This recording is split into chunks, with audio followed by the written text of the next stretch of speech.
Hello नमस्कार। तो कैसे हो आप सभी। स्वागत है आप सबका आपके अपने YouTube channel him study group में। तो आज हम आपके लिए लेके आए हैं हिंदी मॉक टेस्ट। ठीक है, इसमें आज सिर्फ आपका हिंदी का मॉक टेस्ट रहेगा। ठीक है, बाकी आप हमारे टेलीग्राम चैनल से भी जुड़ सकते हो, जिसका लिंक जो डिस्क्रिप्शन बॉक्स में दे रखा है। हर रोज़ वीडियो आपको जो शाम को 7:30 बजे अपलोड होती है। ठीक है, आप जिस भी कॉम्पिटिटिव एग्ज़ाम की तैयारी कर रहे हो, चाहे वह एचपी पटवारी को, पुलिस का हो, या फिर कोई भी अपकमिंग एग्ज़ाम जिसमें हिंदी पूछी जाती है, उन सब के लिए मॉक टेस्ट मोस्ट इम्पोर्टेंट रहने वाला है। डेली अपने एचपी जीके और इंग्लिश और हिंदी का मॉक टेस्ट रहता है, लेकिन आज सिर्फ आपका हिंदी का मॉक टेस्ट रहेगा, पूरे का पूरा हिंदी का। ठीक है, तो ज़्यादा टाइम लेते हुए स्टार्ट करते हैं आज का फर्स्ट क्वेश्चन। आज का फर्स्ट क्वेश्चन है कि त्रिफला में कौन सा समास है। तो त्रिफला, तो जहाँ पे पहला पद जो होता है वो संख्यावाचक हो। कैसा हो? संख्यावाचक हो। संख्यावाचक हो और समूह बना रहा हो। क्या बना रहा हो? समूह बना रहा हो। वहाँ पे कौन सा समास होता है आपका? वहाँ पे होता है आपका कौन सा? द्विगु समास। ठीक है, द्विगु समास जहाँ पे पहले जो संख्या वो संख्यावाचक हो और समूह बना रहा हो, वो होता है द्विगु समास। ठीक है, और दूसरी बात, जैसे दशानन है, दशानन, दशानन, यहाँ पे क्या है? पहला पद ये भी संख्यावाचक है, लेकिन ये द्विगु समास नहीं होगा। क्यों नहीं होगा? क्योंकि ये जो ना ये समूह बना रहा है, ठीक है, ये समूह भी नहीं बना रहा है, और ये किसी और की तरफ इशारा कर रहा है, किसी और की तरफ इशारा कर रहा है। तो ये कौन सा हो जाएगा दशानन? ये हो जाएगा आपका बहुब्रीहि समास। कौन सा हो जाएगा? बहुब्रीहि समास। जो पहला पद संख्यावाचक हो या फिर समूह बना रहा हो, वो होगा आपका द्विगु समास। तो यहाँ पे ये त्रिफला जो है संख्यावाचक भी है और समूह भी बना रहा है, तो ये समास हो जाएगा आपका द्विगु समास। लेकिन समूह नहीं बना रहा हो और संख्यावाचक हो, तो वो किसी और की तरफ इशारा कर रहा हो, और वो होता है आपका बहुब्रीहि समास। चलते हैं नेक्स्ट क्वेश्चन की ओर। नेक्स्ट क्वेश्चन है कि धक्का मुक्की में कौन सा समास है। तो धक्का मुक्की जब विग्रह करेंगे तो इसका विग्रह बनेगा धक्का और मुक्की। धक्का और मुक्की, तो धक्का और मुक्की और भी व्यक्ति लगेगी इसमें।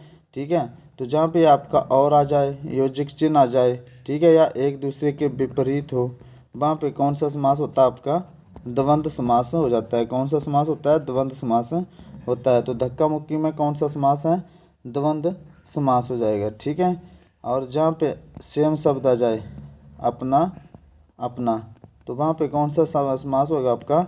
अव्ययी भाव समास। अव्ययी भाव समास हो जाएगा। यहाँ पे योजिक चिन्ह तो इसमें भी रहेगा। ठीक है, योजिक चिन्ह इसमें भी रहेगा। और दूसरी बात, और ये जो योजिक चिन्ह है, इसको तो एक तो योजिक चिन्ह बोला जाता है, ठीक है, इसके दो नाम है। एक तो इसको योजिक चिन्ह बोला जाता है, और दूसरा इसको समासिक चिन्ह भी बोला जाता है। क्या बोला जाता है? समासिक चिन्ह। अगर क्वेश्चन में आए ऐसा करके कि हाँ ये बताइए कि क्या ये इसका जो डैश करके आता है, तो इसको आप समासिक चिन्ह भी बोल सकते हो। और ऑप्शन में समासिक चिन्ह दे रखा हो या योजिक चिन्ह, अगर समासिक चिन्ह दे रखा हो तो ये लिख के दे रखा हो तो ये समासिक चिन्ह होगा, और योजिक चिन्ह होगा तो योजिक चिन्ह तो आपको पता ही है योजिक चिन्ह होता है। ठीक है, तो चलते हैं नेक्स्ट क्वेश्चन की ओर। नेक्स्ट क्वेश्चन है कि पंचवटी, पंचवटी में कौन सा समास है? पंचवटी, पांच वटों का समूह। पंचवटी, पांच वटों का समूह, तो फिर भी समूह आ गया, और क्या आ गया? ये संख्यावाचक आ गया। कैसा आ गया? संख्यावाचक आ गया। तो पांच वटों का समूह, और समूह अब कैसा बना रहा है? संख्यावाचक है और पांच वटों का समूह बना रहा है। और जहाँ पे समूह बनाता है वो होता है आपका द्विगु, और जहाँ समूह नहीं बनाता है वो होता है आपका बहुव्रीहि। तो पंचवटी में कैसा समास है? कौन सा समास हो जाएगा? द्वंद्व समास हो जाएगा। चलते हैं नेक्स्ट क्वेश्चन की ओर। नेक्स्ट क्वेश्चन आपकी चक्कर पाणी। चक्कर पाणी में कौन सा समास है? तो इसका जब शब्द विग्रह करेंगे तो हम ये हो जाएगा, चक्कर है पानी में जिसके। चक्कर है पानी में जिसके, अर्थात ये किसको बोला जाता है? विष्णु। विष्णु के हाथ में हमेशा चक्कर रहता है। तो ये किसके लिए, कौन से शब्द का, आपके कौन से समास का, कौन सा समास हो गया आपका? ये चक्कर है पानी में जिसके, तो ये किसी और की तरफ इशारा कर रहा है। ये पूरा शब्द चक्कर पानी, तो ये समास हो जाएगा आपका बहुव्रीहि समास हो जाएगा। क्योंकि ये जो पूरे का पूरा शब्द है चक्कर पानी, ये इसका कोई अपना अर्थ नहीं है, बल्कि किसी और की तरफ इशारा कर रहा है, अर्थात भगवान विष्णु की तरफ ये इशारा कर रहा है। तो चक्कर पाणी में कौन सा समास हो जाएगा? इसमें हो जाएगा आपका बहुव्रीहि समास हो जाएगा। चलते हैं नेक्स्ट क्वेश्चन की ओर। नेक्स्ट क्वेश्चन है निशाचर। निशाचर में कौन सा समास है? द्वंद्व समास है, द्विगु समास है, बहुब्रीहि समास है, कर्मधारय। निशाचर, जब इसका शब्द विग्रह करेंगे तो ये बन जाएगा निशा में विचरण करने वाला। निशा में विचरण करने वाला अर्थात कौन? राक्षस। ठीक है, तो निशा होता है रात, रात्रि, रात्रि का पर्यायवाची शब्द होता है। ठीक है, तो निशाचर, निशाचर निशा में विचरण करने वाला अर्थात राक्षस को बोला जाता है क्या? निशाचर। तो इस शब्द का निशाचर, ये जो निशाचर शब्द है इसका भी अपना कोई अर्थ नहीं है, बल्कि किसी और की तरफ इशारा कर रहा है। किसकी तरफ इशारा कर रहा है? ये राक्षस की तरफ। तो निशाचर, इसका जो समास हो जाएगा वो बहुब्रीहि समास हो जाएगा। स्टार्टिंग में आपके समास के हैं, उसके बाद और भी क्वेश्चन आपके। चलते हैं नेक्स्ट क्वेश्चन की ओर। नरोत्तम, नरोत्तम, नरोत्तम में कौन सा समास है? तो नरोत्तम, नर में है जो उत्तम। कौन? इसका जब शब्द विग्रह करेंगे तो नर में है जो उत्तम, नर में है जो उत्तम। तो मैं विभक्ति आ गई इसमें, और जहाँ भी विभक्ति आ जाए आपकी, जहाँ पर भी आपकी कारक विभक्ति आ जाए, ठीक है, कौन सी कारक विभक्ति आ जाए, वो समास हो जाता है आपका तत्पुरुष समास। कौन सा समास? तत्पुरुष समास हो जाता है। ठीक है, तत्पुरुष समास हो जाता है। तो ये नरोत्तम, नर में है जो उत्तम, तो कौन सा समास है इसमें? तत्पुरुष समास हो जाएगा। चलते हैं नेक्स्ट क्वेश्चन की ओर। नेक्स्ट क्वेश्चन आपका कि देवासुर, देवासुर में कौन सा समास है? तो देवासुर में अपना समास बताना है कि जो देवासुर है इसमें समास कौन सा होगा। ठीक है, तो देवासुर, तो इसका जब आप शब्द विग्रह करेंगे तो ये बन जाएगा देव और असुर। क्या बन जाएगा? देव और असुर। तो और से भी, और से आपका ज्वाइन हो रहा है ये। ठीक है, तो जहाँ भी आपको पता है कि और से सेंस बन जाए, योजिक चिन्ह आ जाए आपका, ठीक है, और एक दूसरे के अपोजिट हो, तो वो समास होता है आपका कौन सा समास होता है? द्वंद्व समास हो जाता है। कौन सा समास? द्वंद्व समास। तो देवासुर में कौन सा समास हो जाएगा? द्वंद्व समास हो जाएगा। तो चलते हैं नेक्स्ट क्वेश्चन की ओर। नेक्स्ट क्वेश्चन है कि जीव के आधार पर स्वरों के भेद बताइए। तो जीव के आधार पर स्वरों के कौन कौन से भेद है? तो एक तो हो गया आपका अग्र स्वर, एक हो गया आपका अग्र स्वर, एक हो गया आपका मध्य स्वर, और एक हो गया आपका पश्च स्वर। एक हो गया आपका अग्र स्वर, एक हो गया आपका मध्य स्वर, और एक हो गया आपका पश्च स्वर। तो जीव के आधार पर स्वरों के 3 भेद है। ठीक है, तो सबसे पहले अग्र स्वर कौन कौन से होते हैं? अग्र स्वर वह स्वर होते हैं जिन स्वरों का उच्चारण जीभ के अगले भाग से होता है। ठीक है, तो अग्र स्वर में कौन कौन से आ जाते हैं? आपका अग्र स्वर में आपका ई आ जाएगा, छोटा ई आ जाएगा, बड़ा ई आ जाएगा, ठीक है, ए आ जाएगा और ए आ जाएगा। ये किस में आते हैं? आपके अग्र स्वर। और ये स्वर कौन से होते हैं? जिनका उच्चारण जो जीभ के अगले भाग से होता है। ठीक है, मध्य स्वर, मध्य स्वर वह होते हैं जिनका उच्चारण जीभ के कैसे होता है? मध्य भाग से होता है। तो मध्य स्वर में सिर्फ आपका अ आता है। ठीक है, और पश्च स्वर, पश्च स्वर वह स्वर होते हैं जिनका उच्चारण जीभ के पश्च भाग से होता है। ठीक है, जैसे आ गया, बड़ा आ, ठीक है, ऊ आ गया, छोटा ऊ, बड़ा ऊ आ गया, ओ आ गया, और आओ आ गया। ये कौन से आपके पश्च स्वर है? तो ये आपके जीभ के आधार पर स्वरों के भेद कितने हो गए? 1, 2 और 3। जीभ के आधार पर स्वरों के कितने भेद हैं? 3 भेद है। कौन कौन से हैं? अग्र स्वर, मध्य स्वर, पश्च स्वर। ठीक है, अग्र स्वर में क्या क्या आता है? ई आ जाएगा, छोटी ई, बड़ी ई आ जाएगा, ए आ जाएगा और ए आ जाएगा। मध्य स्वर में अ आ जाएगा, और पश्च स्वर में आ जाएगा आ, ऊ, ए, ओ, औ। ये आपके क्या हो जाएंगे? पश्च स्वर हो जाएंगे। चलते हैं नेक्स्ट क्वेश्चन की ओर। नेक्स्ट क्वेश्चन है कि ब्रज भाषा क्या है? ये पूर्वी हिंदी है, बिहारी हिंदी है, पहाड़ी हिंदी है, ठीक है, या पश्चिमी हिंदी है? तो ब्रज भाषा जो है आपकी, ये आपकी पश्चिमी हिंदी, ठीक है, पश्चिमी हिंदी है आपकी ब्रज भाषा, ये आपकी पश्चिमी हिंदी। चलते हैं नेक्स्ट क्वेश्चन की ओर। नेक्स्ट क्वेश्चन है कि हिंदी दिवस कब मनाया जाता है? तो हिंदी दिवस जो आपका 14 सितंबर को, 11 जून को, 28 सितंबर को, 10 अक्टूबर को। तो हिंदी दिवस आपका मनाया जाता है 14 सितंबर को, ठीक है। और विश्व हिंदी दिवस, विश्व हिंदी दिवस, विश्व हिंदी दिवस कब मनाया जाता है? विश्व हिंदी दिवस कब मनाया जाता है? कब मनाया जाता है, ये आपका क्वेश्चन आज के लिए आपने कमेंट सेक्शन में इसका आंसर बताना है। ठीक है, कि विश्व हिंदी दिवस कब मनाया जाता है, अपने कमेंट सेक्शन में इसका आंसर बताना है हमें कमेंट करके। तो विश्व हिंदी दिवस कब मनाया जाता है, ये आपने कमेंट सेक्शन में बताना है। इसका राइट आंसर हो जाएगा हिंदी दिवस कब मनाया जाता है, ये मनाया जाता है 14 सितंबर को। चलते हैं नेक्स्ट क्वेश्चन की ओर। नेक्स्ट क्वेश्चन है कि परोपकार में कौन सी संधि है। तो अब आपने बताना है कि परोपकार में कौन सी संधि है। तो सबसे पहले इसका संधि विच्छेद कर लेना है। तो पर जमा उपकार, पर जमा उपकार, पर जमा उपकार, इसका संधि विच्छेद हो जाएगा।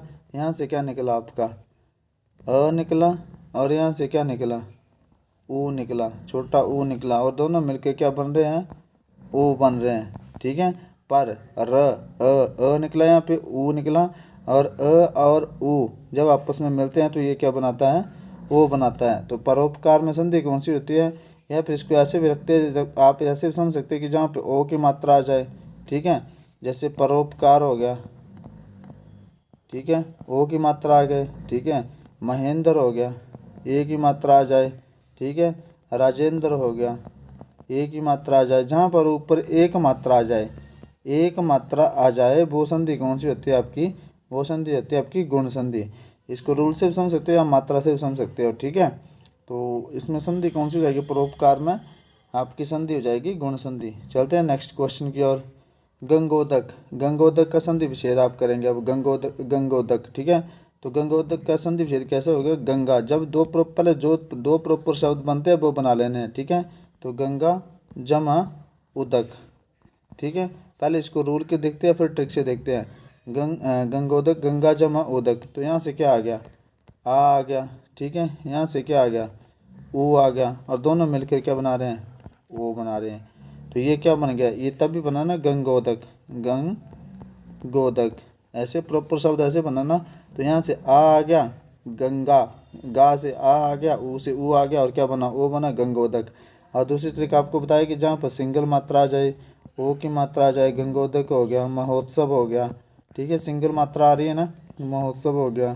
फिर आपका क्या आ जाता है, महोर्मी हो गया, महोर्मी हो गया। ये सारे आपके कौन से संधि के उदाहरण हैं, ये सारे आपके गुण संधि के उदाहरण हैं। ठीक है, गुण संधि, तो इसमें कौन सी संधि हो जाएगी, गंगोदक में भी गुण संधि हो जाएगी।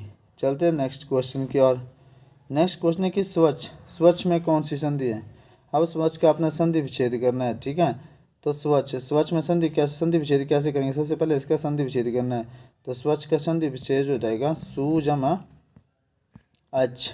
ठीक है, सु जमा अच, लेकिन इसको अपना इसकी संधि जो है उसको ऐसे समझना है आपने कि जहाँ पर भी आपका अंतस्था व्यंजन आ जाए, कौन से आ जाए, अंतस्था व्यंजन। और अंतस्था व्यंजन कौन कौन से आपके, य, र, ल, व, ये जहाँ भी अंतस्था व्यंजन आ जाए और इनसे पहले आपका आधा वर्ण आ जाए कोई भी, जैसे स्व हो गया। ठीक है, जैसे आपका अन्वय हो गया, अन्वय, वह आ गया अंतस्थ व्यंजन आधा न आ गया। ठीक है, फिर आपका स्वागत हो गया, स्वागत हो गया, इसका जब संधि विच्छेद करेंगे तो सु जमा आगत हो जाएगा। ठीक है, फिर आपका प्रत्येक हो गया, क्या हो गया आपका, प्रत्येक हो गया। यहाँ पे भी क्या आया आपका अंतस्थ व्यंजन आ गया ना, इसका संधि विच्छेद हो जाएगा प्रति जमा एक। ठीक है, फिर आपका कोई क्या आ जाएगा आपका, फिर आपका एक शब्द कोई भी ले लो आप, व्यूह आ गया, व्यूह, इसमें क्या आ गया, आधा व आ गया, और आगे क्या आ गया, अंतस्थ व्यंजन आ गया। ठीक है, तो ये भी आपका जो है मतलब इसका संधि विच्छेद कैसा होगा, व्यूह का वी जमा उहु। ठीक है, इसमें भी जब आपका आधा व्यंजन अंतस्थ व्यंजन आ जाए, सीधा ये ध्यान रखना है, बाकी कुछ ध्यान रखने की जरूरत नहीं है।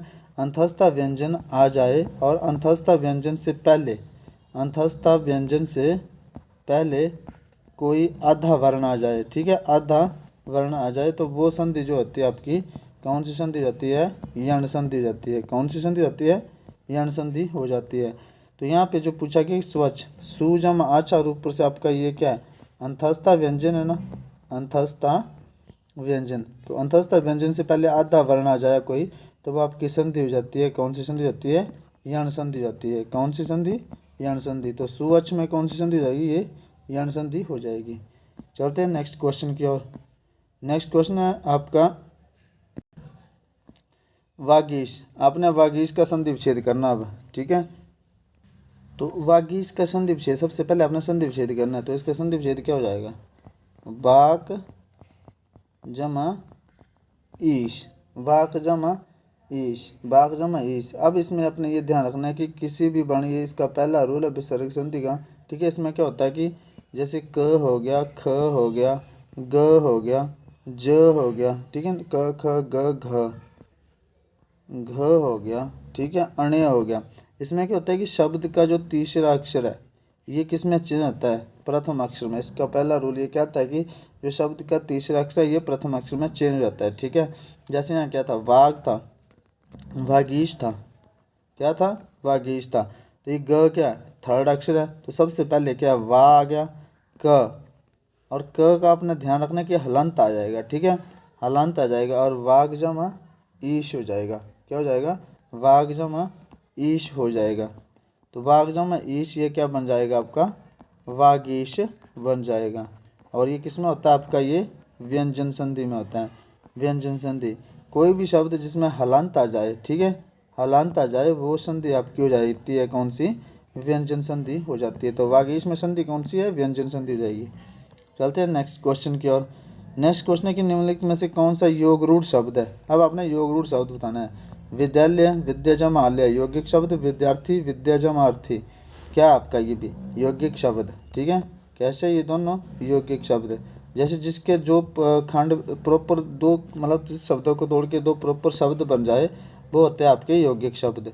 और जिनको प्रॉपर तोड़ के दो आपके दो खंड ना हो सके वो होता है आपका रूढ़ शब्द, ठीक है। और जो आपका बहुब्रीहि शब्द होता है या जिसका जो बहुब्रीहि समास का शब्द होता है वो होता है आपका योग रूढ़। अब जलज, जलज क्या है, जलज किसको बुलाता है, कमल को, ठीक है, कमल को। जल से जन्मा हुआ, क्या, जल से जन्मा हुआ। लेकिन जल से हर एक चीज़ जो पैदा होती है उसको हम जलज नहीं बोल सकते, ये सिर्फ बोला जाता है कमल के लिए। तो ये कौन सा शब्द हो जाएगा आपका, योग रूढ़ शब्द हो जाएगा, ठीक है। योग रूढ़ शब्द, जो यौगिक शब्द, जो आपका योग रूढ़ शब्द होता है वही आपका बहुब्रीहि समास भी के अंतर्गत, बहुब्रीहि समास के अंतर्गत आता है आपका योग रूढ़ शब्द। जलज अर्थात जल से जन्मा हुआ, क्या, कमल, कमल को ही बोला था और किसी और को नहीं बोलेंगे आप जलज, ठीक है। तो ये था आपका आज का सेशन। आई होप आपको सेशन पसंद आया होगा। मिलते हैं नेक्स्ट सेशन में, तब तक के लिए जय हिंद, जय भारत।